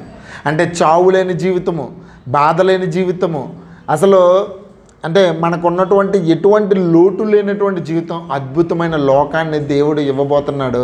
అసలు మనిషి బడిపడే చావుని అసలు నీ కళ్ళ ముందు లేకుండా చేసే ఒక అద్భుతమైన వాగ్దానం చేశాడు. అందుకనే క్రీస్తు యేసునందున్నవాడు నూతన సృష్టి అని అన్నాడు. ఆ నూతన సృష్టికి ఏం లేదండి? చావు లేదు, మరణం లేదు, బాధ లేదు, రోగం లేదు, ఇబ్బంది ఉండదు, అసలు ఏదీ ఉండదు. అందుకనే క్రీస్తునందు ఎన్నెన్ని వాగ్దానాలు అన్నన్నీ క్రీస్తునందు అవునన్నట్లుగానే ఉన్నాయి. ఇదిగో దేవుడు ఇచ్చినటువంటి వాగ్దానం, మనందరి కోసం చేసినటువంటి వాగ్దానం, నెరవేర్చడానికి సిద్ధంగా ఉన్నటువంటి వాగ్దానం. ఇశ్రాయేలు చేసిన వాగ్దానం అయిపోయింది, దావీదుకు చేసిన వాగ్దానం అయిపోయింది. తర్వాత ఇంకా పరిశుద్ధాత్మను అనుగ్రహిస్తానన్నాడు, ఆ వాగ్దానం కూడా అయిపోయింది. దేవుడు పెండింగ్లో ఉంచినటువంటి వాగ్దానం ఏదన్నా ఉందని అంటే కనుక ఇదిగో ఒకటే ఒక వాగ్దానము, నిత్య జీవం అనుగ్రహించినదని దేవుడు తానే మనకు చేసినటువంటి వాగ్దానం. ఎస్, ప్రతి సంవత్సరము జనవరి 1ని తీసుకున్న వాగ్దానం లాంటి వాగ్దానం కాదు ప్రియమైన వాళ్ళ ఈ వాగ్దానము. ఎందుకంటే ఆ వాగ్దానము మనం డిటిపి షాప్కి వెళ్ళి మంచి రెఫరెన్స్లన్నీ సెలెక్ట్ చేసుకుని, అన్ని మంచి రెఫరెన్స్లో ఉంటాయి, చెడ్డ రెఫరెన్స్లు ఏదో ఉండదు. అన్ని రెఫరెన్స్లో సెలెక్ట్ చేసుకుని పాస్టర్ గారు ప్రార్థన చేసి ఇచ్చినటువంటి, పాస్టర్ గారు ఇచ్చినటువంటి వాగ్దానం అది. ఆయన్ని కూడా నెరవేర్చడం అనుకోండి, దాన్ని నెరవేర్చమని మళ్ళీ దేవుడిని అడుగుతుంటాడు. ఈ వాగ్దానం అలాంటి వాగ్దానం కాదు, దేవుడు తానే స్వయంగా మన అందరితో చేసినటువంటి వాగ్దానం ప్రియమైన వాళ్ళరా. ఇందులో ఇశ్రాయేలుడని లేదు, యూదుడని లేదు, లేదంటే కనుక అన్యజనుడని లేదు. అందరికీ తాను చేసినటువంటి వాగ్దానము నిత్య జీవం అనుగ్రహించినది. ఎంతమంది నమ్ముతున్నారు దీన్ని? ఇదే ప్రాబ్లం. దేవుడు వాగ్దానం చేసినప్పుడు విన్నప్పుడు చాలా బాగుంటుందండి. వాగ్దానం చేసినప్పుడు వినడానికి, ఎస్ నిన్ను పట్టజాలనంత విస్తారమైన దానితో నిన్ను పట్టుతాను. వాగ్దానం చూడండి, వినడానికి బాగుందా లేదా? ఉండడానికి ఇల్లు లేదు మరి మనకి. పోనీ పక్కింటికి వెళ్దామనంటే మన ఇంటికన్నానే, మన అద్దె తీసుకుని బాడిగి ఇంటికన్నానండి, ఆ ఇల్లు కొద్దిగా బాగా గొప్పగా ఉంది, ఆ ఇల్లు అయితే బాగుంది, కొద్దిగా పెద్దది పడుతుంది కదా, దీంట్లో అయితే కొద్దిగా చిన్నది పడుతుంది. అంటే మనకి కూడా చేసిన దాని మీద నమ్మకం. దేవుడు చేశాడనంటే కంపల్సరీ ఇస్తానన్నాడంటే ఇస్తాడు. అబ్రాహాముకు చేశాడు, నెరవేర్చాడు. ఇస్సాకు చేశాడు, నెరవేర్చాడు. యాకోబు చేశాడు, నెరవేర్చాడు. ఇశ్రాయేలు చేశాడు, నెరవేర్చాడు. రాజులకు చేశాడు, న్యాయాధిపతులు చేశాడు, అనేక మందికి వాగ్దానాలు చేశాడు. ఆ వాగ్దానాన్ని నెరవేర్చాడు. ఇప్పుడు క్రీస్తుని అనుగ్రహించి క్రీస్తు ద్వారా మనకి కూడా ఒక వాగ్దానాన్ని అనుగ్రహించాడు. ఆ వాగ్దానం ఏంటంటే ఇక్కడ నిత్య జీవము. How many of you believe in it? I don't know, but still we have to believe it. No option లేదు. ఆయన చేశాడంటే కంపల్సరీ నెరవేరుస్తాడు. అయితే ఈ వాగ్దానాన్ని పొందుకున్నటువంటి మనము తీసుకోవాల్సిన జాగ్రత్తలు ఏంటి? నమ్మారు, చాలా గొప్పది. ఎలా ఉంటుందంటే మన నమ్మకం, ఒక ఆర్మీకి వెళ్ళినటువంటి వ్యక్తి ఉన్నాడండి. అంటే భార్య పెళ్ళైపోయింది, భార్య ఒక్కతే ఉంది, ఆయనేమో ఆర్మీలో ఉన్నాడు. ఫోన్ రావడం లేదు. ఫోన్ చేసి చెప్తాడు కదండి రోజు. ఇప్పుడైతే ఫోన్ కాల్ వచ్చినాయి, ఆ నాటకాలలో ఫోన్ కాల్ లేవు. లెటర్ రాస్తే ఉన్నట్టు, లెటర్ రాకపోతే పోయినట్టే. చాలా కాలం పట్టించి ఉత్తరాలు రావడం లేదు, ఏం రావడం లేదు. భార్య ఏమనుకుంటుందండి? పోయాడు అనుకుంటారు కదా. ఒక సంవత్సరం చూస్తుంది, ఇంకో సంవత్సరంన్నర చూస్తుంది, 2 సంవత్సరాలు చూస్తారు, 3 సంవత్సరాలు చూస్తారు. తర్వాత పోయి ఉంటారులే, మన జీవితం మనం పోగొట్టుకుంటామని చెప్పేసి ఎదురు చూడడం మానేస్తారండి చాలామంది. ఈనాటి కాలంలో ఫాస్టెస్ట్ టెక్నాలజీ ఉన్నటువంటి కాలం నుండి పొద్దున్న భర్త బయటికి వెళ్తానండి, ఈ మధ్యకాలంలోనే వేరే పురుషుడిని చేరుకునేటువంటి స్త్రీలో ఉన్నటువంటి కాలము. ఇతను డ్యూటీకి వెళ్తానే వేరొక స్త్రీ దగ్గరికి క్యాంప్ వెళ్తానంటాడు. ఈ క్యాంప్ వేరే క్యాంప్ ఇది. అలాంటి క్యాంపులు చేసుకున్న వాళ్ళు కూడా చాలామంది ఉన్నటువంటి లోకం. అంటే నమ్మకస్తులు లేనటువంటి లోకం అండి ఇది. అలాంటిది దేవుడు వాగ్దానాన్ని నమ్ముతారంటే నమ్మడం లేదు చాలామంది. ఇప్పుడు కూడా మనకి దేవుడు వాగ్దానం చేశాడు, అరే యార్ మీరు దేని గురించి చింతపడద్దంటే బోల్డ్ అంత చింత వేసుకుని వస్తాడు ఇక్కడికి. ఏమి ఎక్కుతుందండి లోపలికి? అసలు ఏమన్నాడు, మీ చింత అంతా నా మీద వేయండి, నేను మిమ్మల్ని చూసుకుంటాను అన్నప్పుడు ఆ చింత తట్టుకునే ₹1,00,000 అప్పు ఉంది, దాన్ని బుర్రలో అదే తిరుగుతూ ఉంటుందండి. దేవుడు ఒక వాక్యం ఎక్కదు. అది మా పిల్లడు పొద్దునుంచి దగ్గుతున్నాడు, ఆడికి ఏదో అయ్యి ఉంటుంది, కంపల్సరీ ఆడికి ఏదో అయ్యి ఉంటుంది. ఇంకేం ఎక్కుతుంది ఇంకా ఆడికి వాక్యం? కంపల్సరీ నిన్ను సంరక్షించి కాపాడి నిన్ను నడిపిస్తానన్నప్పుడు కంపల్సరీ నమ్మాల్సిందే. దేవుడు విడిచిపెట్టేవాడు కాదండి, చూసుకునేవాడే. మన జీవితంలో మేలు జరిగినా కీడు జరిగినా అన్నింటికి కూడా దేవుడి యొక్క ప్రణాళిక ఒకటి ఉంటుంది. నిన్ను బలపరచడానికి, నిన్ను స్థిరపరచడానికి ఆ యొక్క కార్యక్రమం, అంటే ఆ యొక్క స్థితిగతులు మన జీవితంలో జరుగుతూ ఉంటాయి. అన్నింటిలో దేవుడిని తోడుగా పెట్టుకుంటే అదొక ధైర్యం. ఎస్, దేవుడు వాగ్దానం చేశాడు. చాలామంది ఆ వాగ్దానాన్ని పొందుకోలేకపోతున్నారు. ఎందుకు అనేది ఒకసారి చూద్దాం. ప్రియమైన కొరింథీయులకు రాసినటువంటి 2వ పత్రిక 7వ అధ్యాయము 1వ వచనం. ప్రియులారా, మనకి వాగ్దానము ఉన్నది కనుక దేవుని భయముతో పరిశుద్ధతను సంపూర్తి చేసుకొనుచు శరీరమునకును ఆత్మనుకును కలిగిన సమస్త కల్మషము నుండి మనల్ని పవిత్రులుగా చేసుకుందాము. ఏంటంటే ఏముండాలంట? వాగ్దానాలు పొందుకునేవాడికి భయం ఉండాలంటండి. దేవుని భయముతో ఏం కాపాడుకోవాలి? పరిశుద్ధతను సంపూర్తి చేసుకొనుచు శరీరమునకును ఆత్మను కలిగిన సమస్త కల్మషాన్ని తీసివేసుకోవాలి, మస్టుని తీసివేసుకోవాలి. మనలో ఉన్నటువంటి దేవునికి అవిధేయత ఏదైతే ఉందో ఆ అవిధేయతను అంతటిని కూడా తీసివేసుకోవాలండి. ఆత్మకు కూడా కల్మషం పడుతుంది ప్రియమైన వాళ్ళరా, ఆత్మకు కూడా కల్మషం పడుతుంది. శరీరానికి పట్టే కల్మషాన్ని పట్టించే మనిషి దాంట్లోంచి బయటికి రాలేకపోతున్నాడు. ఆత్మకు కలిగిన కల్మషం నుంచి కూడా మనిషి బయటికి రావాలి. దానికి సరైన సాధనం వాక్యమే ప్రియమైన వాళ్ళరా, సరైన సాధనం వాక్యమే. అందుకనే దేవుని యందు భయము చాలా ఇంపార్టెంట్. వాగ్దానాన్ని పొందుకోవడానికి దేవుని యందు భయము చాలా ఇంపార్టెంట్. ఇంకా చెప్తున్నాడు హెబ్రీయులకు రాసిన పత్రిక 4వ అధ్యాయము 1 నుంచి చూసుకోవచ్చు ప్రియమైన వాళ్ళరా. ఆయన యొక్క విశ్రాంతిలో ప్రవేశించబడిన వాగ్దానం ఇంకా నిలిచి ఉండగా మీలో ఎవడైనను ఒకవేళ ఆ వాగ్దానము పొందకుండా తప్పిపోవునేమోనని భయము కలిగి ఉండుడి. వాగ్దానం చేసిన వాడు నమ్మదగిన వాడే. ఉదాహరణ చెప్పుకుంటే ఇశ్రాయేలుకి ఏం చేయబడ్డాడండి? వాగ్దానం చేయబడింది, పాలు తేనెలు ప్రవహించు దేశానికి వాళ్ళని తీసుకెళ్తానని చెప్పేసి. మరి అందరూ ఎందుకు వెళ్ళలేకపోయారంటే కనుక అవిశ్వాసాన్ని బట్టించి 40 రోజులు వెళ్ళాల్సినటువంటి ప్రయాణాన్ని 40 సంవత్సరాలకు తెచ్చుకున్నారు. ఎవరైతే ఆ వాగ్దానాన్ని నమ్మలేదో ఆ వాగ్దానాన్ని నమ్మలేని ప్రతి ఒక్కడు చచ్చేంత వరకు కూడా అరణ్యంలోనే ఉన్నారు. అందుకనే 40 సంవత్సరాలు పట్టింది. ఎవడైతే నమ్మలేదో ఆ నమ్మని తరమంతా గతించేంత వరకు కూడా వాళ్ళు ఇశ్రాయేలీయులు అలా అరణ్యంలో తిరుగుతూనే ఉన్నారు. ఎప్పుడైతే చచ్చిపోతారో అప్పుడు మళ్ళీ నడక ప్రయాణం అయిందన్నమాట వాగ్దాన దేశానికి. తర్వాత తరం వారు స్వతంత్రించుకోవడానికి కాలేబు, యెహోషువ తప్ప ఎవ్వడు కూడా వెళ్ళలేదు. అంటే సుమారుగా 20 లక్షల మంది కాల్బలం వస్తే దాంట్లో ఎంతమంది అండి వెళ్ళిందంటే 2. అందుకనే యేసుక్రీస్తు వారు కూడా పరలోక రాజ్యములో ఎంతమంది వెళ్తారంటే, పరలోకానికి ఎంతమంది వెళ్తారంటే ఎంతమంది అని చెప్పారండి? ఇరుకు ద్వారమున ప్రవేశింప పోరాడుడి, అనేక మంది ప్రవేశింప జూతురు కానీ వారి వల్ల కాదు అని అన్నాడంటే కనుక, ఎందుకు కాదన్నాడంటే కనుక అనేకమైనటువంటి ఇబ్బందులు ఎదురవుతుంటాయి. ఆ ఇబ్బందులు అవిశ్వాసులు అయిపోతుంటారు. అనేకమైనటువంటి శారీరక శ్రమలు వస్తాయి. దాంట్లో ఏమైపోతారంటే కనుక ఇబ్బందులు పాలు అయిపోయి, ఎస్ మనకి మార్గం సరైనది కాదని మార్గాన్ని విడిచి వెళ్ళిపోతుంటారు. ప్రియమైన వాళ్ళ అదే జరుగుతుంది నేటి కాలంలో కూడా. అనేక మంది దేవుని దగ్గరికి వస్తున్నప్పటికీ కూడా ఆ వాగ్దాన ఫలాన్ని పొందుకోవడానికి కావాల్సినటువంటి అర్హతను తెచ్చుకోలేకపోతున్నారు. ఎందుకంటే కనుక ఆ వాగ్దాన్ని నమ్మడం లేదు. శరీరానికి వచ్చినటువంటి రోగం తగ్గకపోతే కనుక ఇదిగో దేవుని విడిచి వెళ్ళిపోతుంటారు. ఇంట్లో ఏదన్నా కష్టం వస్తే దేవుని విడిచి వెళ్ళిపోతుంటారు. రేషన్ కార్డు తీసేస్తానంటే వెళ్ళిపోతుంటారు. క్రైస్తవుడు అని రాస్తానంటే వెళ్ళిపోతానంటాడు. ప్రతి దానికి వెళ్ళిపోతానంటాడు.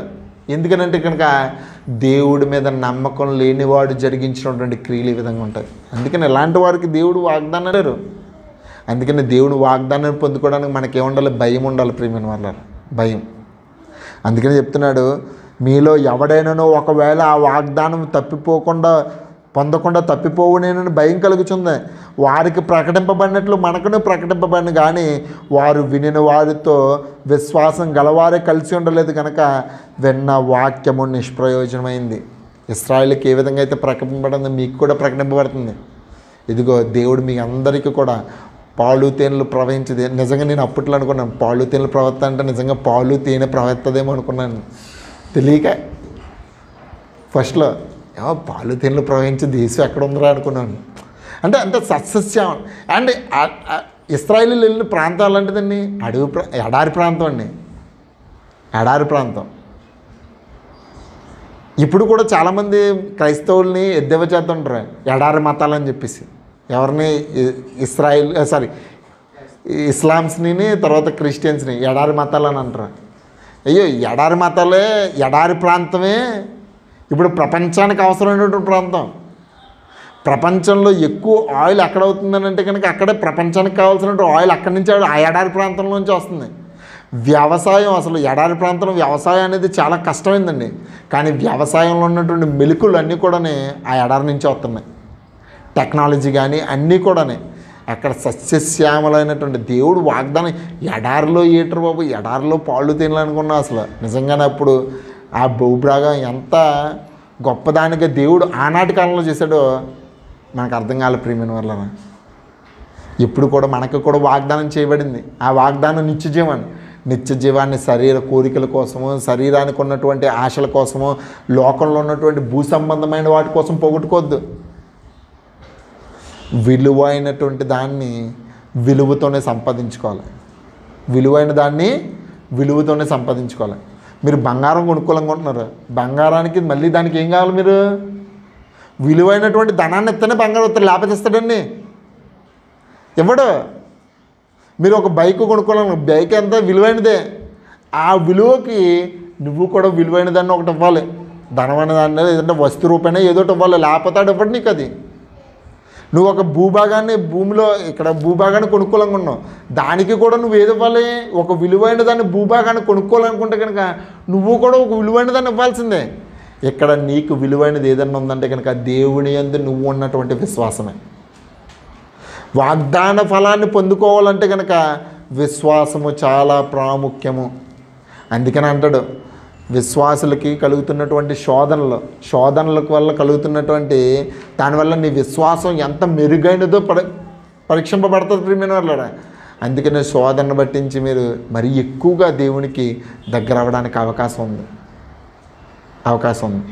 ఒకటి గమనించండి, చివరిగా చెప్పేది ఒకటే, దేవుని యొక్క వాగ్దానాన్ని నమ్మండి. వాగ్దానం చేసిన వాడు సత్యవంతుడు, నమ్మదగినవాడు. ఆయన మనల్ని గమ్యానికి చేర్చగల సమర్థుడు.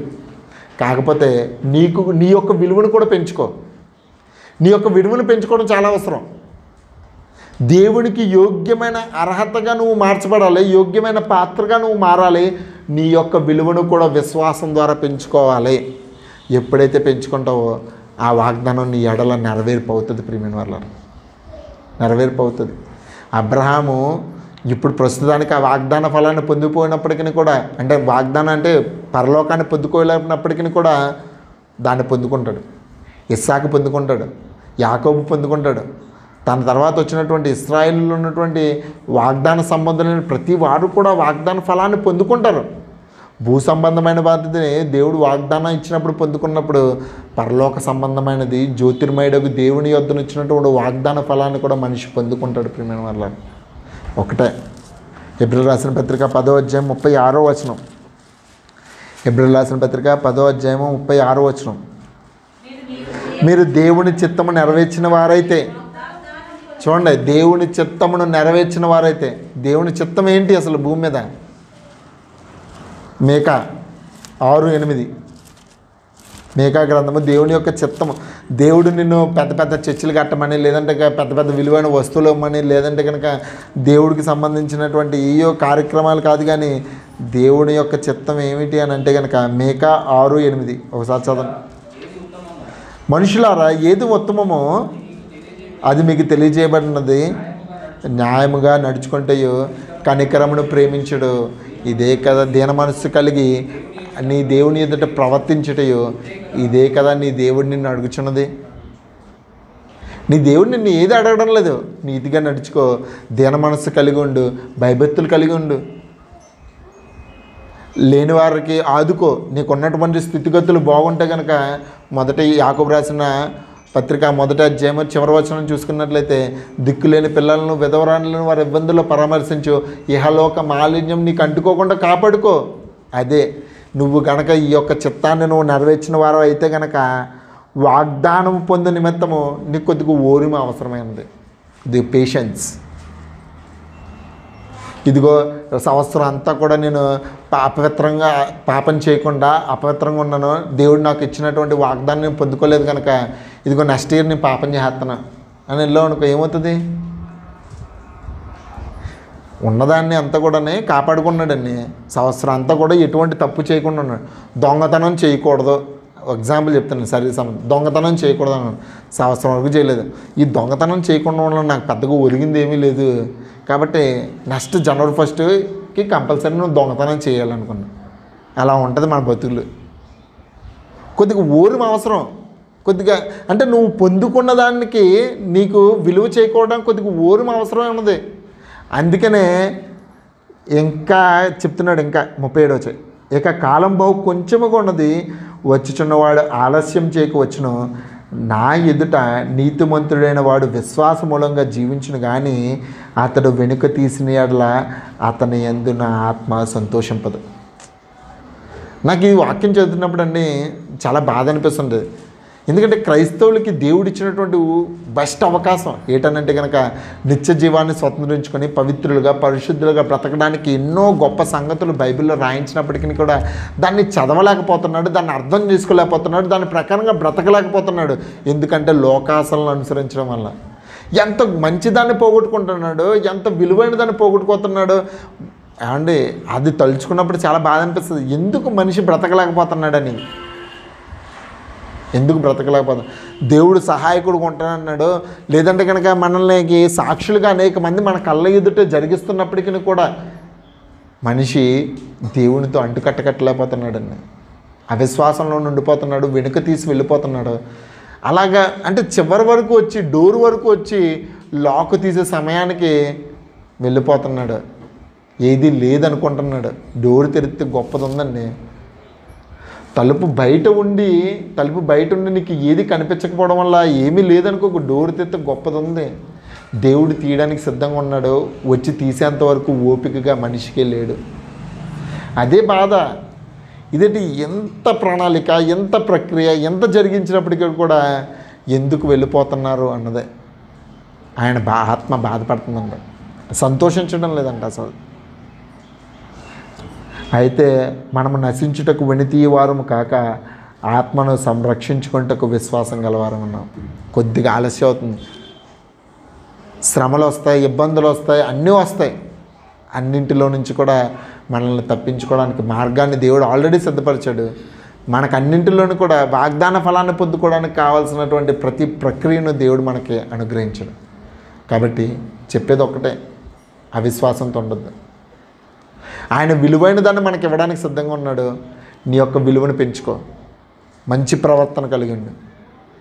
ఎదుటివారికి సహాయం చేయడంలో ఎప్పుడు కూడా వెనుక తీయొద్దు. ఇబ్బందుల్లో ఉన్న వారిని పరామర్శించండి. లేదా అయ్యే ఏమంటే కొన్ని కోట్లు ఉన్నా సరే ఎవడు మన దగ్గరికి రాడండి. మన ప్రవర్తన బాగోపోతాయి. మనం చేసినటువంటి క్రియలు పట్టించే ఒక వ్యక్తి మన దగ్గరికి వస్తాడు. మనం పలకరించినటువంటి పలకరింపు, మనం మాట్లాడినటువంటి మాట, మనం చేసినటువంటి సహాయము మనిషి పోయినా చెప్పుకుంటాడు. చెప్పుకుంటారండి. అండ్ ఆరోగ్యశ్రీ పెట్టి వెళ్ళిపోయాడండి ఆయన, వైఎస్ రాజశేఖర రెడ్డి. ఆయన పోయి సుమారుగా 10 సంవత్సరాల పైన అవుతుంది అనుకుంటా. 2009లోనే ఎప్పుడు పోయాడు ఆయన. ఇప్పటికీ కూడా ఆయన ఆరోగ్యశ్రీ గురించి చెప్పుకుంటారు. ఆరోగ్యశ్రీ అంటే గుర్తొచ్చేది వైఎస్ రాజశేఖర రెడ్డి. అంటే ఆయన జరిగించిన క్రియ ఎలా ఉందనంటే కనుక ఆయన చచ్చిపోయిన తర్వాత కూడా చెప్పుకుంటున్నారు. అండ్ క్రైస్తవ్యంలో చెప్పుకోవాలంటే విలియం కేరీ గారు, ఎంతమంది తెలుసో నాకైతే తెలియదు, కానీ ఎంతమంది తెలుసండి విలియం కేరీ గారు? 33వ సంవత్సరంలో భారతదేశానికి వచ్చాడండి ఆయన. కరెక్ట్గా 33 సంవత్సరాలు ఉన్నప్పుడు ఆయన భారతదేశానికి వచ్చాడు. ఆయన వస్తానే అంటే ఆయన కోల్కతాలో దిగుతాడని చెప్పేసి సముద్ర మార్గ మధ్యంలోనే ఆయన బెంగాలీ నేర్చేసుకున్నాడండి. బెంగాలీ నేర్చేసుకొని అంటే ల్యాండ్ అవ్వగానే దేవుని యొక్క చిత్తాన్ని నెరవేర్చడానికి, మనకి భారతదేశంలో వచ్చినటువంటి అనేకమైన చట్టాలకి రూపకర్త ఎవడనుకున్నాడు? విలియం కేరీ గారు. ఆయన క్రైస్తవ్యంతో పాటు సమాజాన్ని ఉద్ధరించడానికి అనేకమైన కార్యక్రమాలు చేశారు. ఓన్లీ ప్రీచింగ్ ఒకటే చేయలేదండి ఆయన. అంటే ఓన్లీ ఒక చర్చ్ పెట్టేసి చర్చిలోనే వాక్యాలు చెప్పేసి అంత లేదు. ఆయన వైద్యం కావాలంటే వైద్యం అందించాడు. స్కూళ్ళు పెట్టడానికి, తర్వాత మామూలు స్కూళ్ళు అంటే మళ్ళీ ఆడవాళ్ళు లేరండి. అప్పట్లో ఆడవాళ్ళు ఎవరు కూడా స్కూళ్ళకి వెళ్ళి చదివారు కాదు. మళ్ళీ ఆడవాళ్ళకంటూ ప్రత్యేకంగా ఆయన మామూలుగా చిన్న చితకా వాళ్ళతో మాట్లాడేవాడు. డైరెక్ట్గా బ్రిటిష్ ఇంగ్లాండ్కి వెళ్ళి మాట్లాడేవాడు. ఇండియాలో ఇలాంటి పరిస్థితులు ఉన్నాయి, ఇలాంటి పరిస్థితుల నుంచి వాళ్ళు బయటికి రావాలంటే వాళ్ళకి ఎలాంటి ప్రణాళిక కావాలని చెప్పేసి బాప్టిస్ట్ మిషనరీస్ వాళ్ళని కన్సల్ట్ చేసి వాలంటీర్స్ని ఏర్పాటు చేసి ఇండియాకి వాళ్ళందరినీ రప్పించి అనేకమైనటువంటి కార్యక్రమాలు చేశాడండి. హిస్టరీ చదివితే అసలు నిజంగానే నాకైతే అసలు నేను ఈ మధ్యకాలంలో చదువుతున్నాను హిస్టరీ. అసలు భారతదేశానికి క్రైస్తవ్యానికి కావాల్సినటువంటి పునాదులు ఎలా వచ్చినాయి అన్నది చదువుతున్నప్పుడు ఐ వాజ్ రియల్ అడ్మైర్డ్ మాట. అంటే ఆ నాటకాలంలో క్రైస్తవ మిషన్లు ఇంత చేశారు కాబట్టి ఇంతవరకు ఆయన చనిపోయి సుమారుగా 70-80 1830లోనో 1870లోనో వచ్చాడు. ఆ మధ్యకాలంలో వచ్చాడు ఆయన. అప్పుడు చేసిన ఆయన గురించి ఇప్పుడు కూడా మనం మాట్లాడుకున్నాం. మన క్రియలు పోవండి. మన మంచి చేసినా చెడ్డ చేసినా సరే ఆ క్రియలు పోవు. అందుకనే దేవుడు అన్నాడు, నీ కొరకు మంచి క్రియలు భూమి మీద సంపాదించుకొని నా నామాన్ని మహింపరిచి నా దగ్గరికి వచ్చే వాగ్దాన ఫలాన్ని పొందుకొని అంటున్నాను. ఎస్, ఇది మన టర్న్, మనం చేయాల్సింది. మన జీవితకాలంలో మనము సంపూర్తి చేయవలసినటువంటి వాగ్దాన ఫలాన్ని పొందుకోవడానికి కావాల్సినటువంటి మంచి అవకాశాన్ని దేవుడు మనకు అనుగ్రహిస్తున్నాడు. We should need to do something for the Lord to glory His name. అలాంటి పనులు మీరందరూ చేసి దేవుని యొక్క వాగ్దానాన్ని పొందుకుంటారని ఆశిస్తే నా మాటల్ని ముగిస్తున్నానండి. చిన్న ప్రార్థన చేసుకోవచ్చు. మనం మిక్కిలిగా ప్రేమించిన మా ప్రియ పరలోకపు కన్న తండ్రి, నీ పరిశుద్ధమైన నామానికి వందనాలు తండ్రి. నీ బిడ్డలైన వారికి నీ మాటలు తెలియచెప్పాను తండ్రి. మీరు చేసినటువంటి వాగ్దానము చాలా గొప్పది తండ్రి, నెరవేర్చడానికి సమర్థుడు తండ్రి. కాకపోతే మా యొక్క బలహీనతలు పట్టించి తండ్రి, మా యొక్క అసమర్థతను పట్టించి తండ్రి మా వాగ్దానాన్ని పొందుకోలేకపోతున్నాం. పేరుకు మాత్రం క్రైస్తవులమే కానీ తండ్రి, క్రీస్తుకి ఇచ్చినటువంటి వాగ్దాన ఫలంలో పాలిభాగస్థులము కాలేకపోతున్నాం తండ్రి. మమ్మల్ని క్షమించండి. మరొక్కసారి నీ పాద సన్నిధికి చేరుకుంటున్నాం తండ్రి. మీరే పరిశుద్ధాత్మను మా అందరికీ అనుగ్రహించి తండ్రి ఆ వాగ్దానంలో పాలు పంపులు పొందడానికి సహాయమును అనుగ్రహించమని వేడుకొంచున్నాం తండ్రి. ప్రతి ఒక్కరిని కూడా యొక్క వాక్యం అన్న ప్రతి ఒక్కరిని కూడా వాగ్దాన సంబంధులుగా, వాగ్దాన వారసులుగా తీర్చిదిద్దమని వేడుకొంచున్నాం తండ్రి. మేము భయమునెరిగి భక్తి కలిగి తండ్రి నీ యొక్క వాగ్దాన ఫలాన్ని పొందుకునే ధన్యతను అనుగ్రహించమని వేడుకొంచున్నాం. శరీరమునకును ఆత్మను కలిగిన కల్మషాన్ని తీసివేసుకోవడానికి తండ్రి సహాయమును అనుగ్రహించమని వేడుకొంచున్నాం తండ్రి. విన్న వాక్యము వారిలో 30 60 100 ఫలింపచేయమని వేడుకొంచున్నాం తండ్రి. మా అవసరతలన్నీ తెలిసిన గొప్ప దేవుడు తండ్రి. నీ మహిమలో ప్రతి మా అవసరతను తీర్చమని వేడుకొంచు. చిన్న ప్రార్థన నీ పాద సన్నిధిగా చేర్చుకోమని క్రీస్తు దేవుని నామములో అడుగుచున్నాం తండ్రి, ఆమేన్. అందరికీ వందనాలండి. Thank you. ఈ అవకాశం ఇచ్చినటువంటి దైవజనులకి అలాగే అన్నగారికి కూడా ప్రత్యేకమైనటువంటి వందనాలు తెలియజేసుకుంటున్నాం. Thank you. ఏమనుకోద్దు ప్రియమైన వాళ్ళరా, అంటే చర్చిలో అయితే బాగా వస్తుందండి మెసేజ్.